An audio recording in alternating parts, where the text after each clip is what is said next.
नमस्कार दोस्तों यह वीडियो समसामयिक घटनाक्रम 2022 पर आधारित है। इस वीडियो में महत्वपूर्ण प्रश्नों को कवर किया गया है जो कि आगामी प्रतियोगी परीक्षाओं के दृष्टिकोण से काफ़ी महत्वपूर्ण है। इन प्रश्नों को आप लोग अच्छे से देख लीजिए ताकि आने वाली परीक्षाओं में आपका स्कोर बेहतर हो सके और इन्हें अच्छे से कर सकें, क्योंकि इनके आने की संभावना प्रबल है, इसलिए इन पे अत्यधिक फोकस करना आवश्यक है। चलिए देखते हैं आज का पहला प्रश्न क्या है। नॉर्वेजियन नोबेल समिति द्वारा नोबेल शांति पुरस्कार 2022 की घोषणा की गई। निम्नलिखित में से किसे यह पुरस्कार दिया जाएगा? इसमें 4 विकल्प हैं।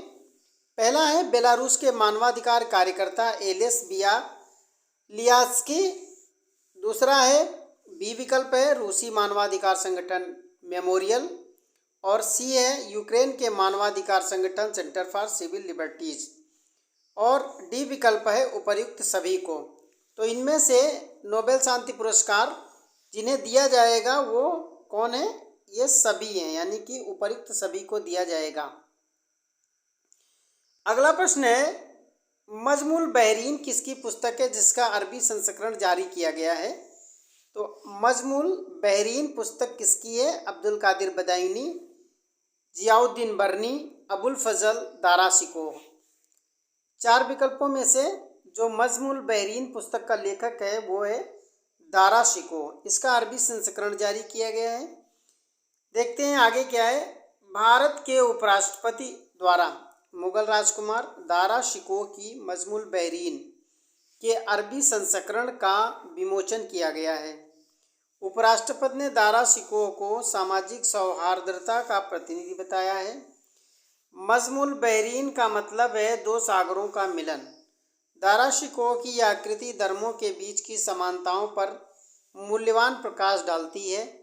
दाराशिकोह को एक विलक्षण बुद्धि का व्यक्ति, एक कुशल कवि और संस्कृत अध्येता बताते हुए उपराष्ट्रपति ने कहा कि वे सामाजिक सौहार्दता और धार्मिक एकता के पथ प्रदर्शक थे।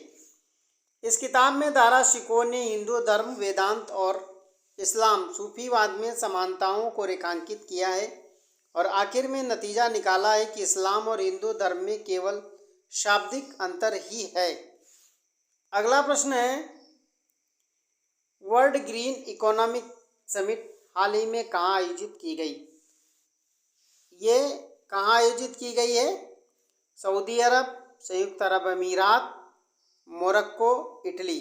4 विकल्प हैं। इनमें से कहाँ आयोजित की गई है? संयुक्त अरब अमीरात में इसको आयोजित किया गया। आगे देखते हैं। हाल ही में केंद्रीय पर्यावरण, वन और जलवायु परिवर्तन मंत्री संयुक्त अरब अमीरात में वर्ल्ड ग्रीन इकोनॉमिक समिट के दौरान हुई ministerial round table for green economy में शामिल हुए। दुबई में वर्ल्ड ग्रीन इकोनॉमी समिट में भारत के पर्यावरण मंत्री ने कहा है कि भारत कूलिंग एक्शन प्लान बनाने वाला पहला देश है। भारत ने औद्योगिक ऊर्जा दक्षता के लिए उजाला योजना सहित महत्वपूर्ण योजनाओं की पहल की है। भारत ने इस समिट में कहा है कि विभिन्न आर्थिक क्षेत्रों में कार्बन उत्सर्जन में तेजी से कमी करना समय की आवश्यकता है। साथ ही आर्थिक विकास के साथ साथ पर्यावरण और जलवायु लक्ष्यों को संबोधित करने के महत्व पर भी बल दिया है। अगला प्रश्न है हाल ही में केंद्र सरकार के मंत्रालय द्वारा आयोजित कृतज्ञ है। कौन सा मंत्रालय है जिसने कृतज्ञ को जारी किया है और कृतज्ञ क्या है? कृतज्ञ को जारी करने में किस मंत्रालय की महत्वपूर्ण भूमिका रही है और जो है ये है क्या? इसका प्रश्न का उत्तर है फसल सुधार के पर राष्ट्रीय स्तर के हैकाथॉन। और ये किसके लिए जारी किया गया है कृतज्ञ? भारतीय कृषि अनुसंधान परिषद ICAR अपनी कृषि राष्ट्रीय उच्च शिक्षा परियोजना NAHEP के तहत फसल विज्ञान प्रभाग के सहयोग से फसल सुधार के लिए त्वरित प्रजनन को बढ़ावा देने के लिए हैकाथॉन 3.0 कृतज्ञ का आयोजन कर रही है। राष्ट्रीय शिक्षा नीति 2020 के माध्यम से भारतीय प्रधानमंत्री के दृष्टिकोण को आगे बढ़ाते हुए यह कार्यक्रम छात्रों, संकायों, उद्यमियों और नवप्रवर्तनकर्ताओं व अन्य लोगों को फसल सुधार के लिए नवाचार को बढ़ावा हेतु नवीन दृष्टिकोण और प्रौद्योगिकी समाधान प्रदर्शित करने का अवसर प्रदान करेगा। अगला प्रश्न है, royal Swedish academy of sciences द्वारा 2022 के लिए अर्थशास्त्र के नोबेल पुरस्कार की घोषणा की गई। यह पुरस्कार निम्नलिखित में से किसे दिया जाएगा? विकल्प ए वेन एस बर्नानके, विकल्प B Douglas W Diamond, C Philip H Dybvig, या फिर उपर्युक्त सभी को।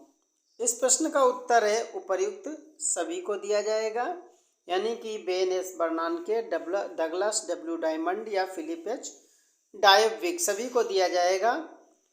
व्याख्या क्या है?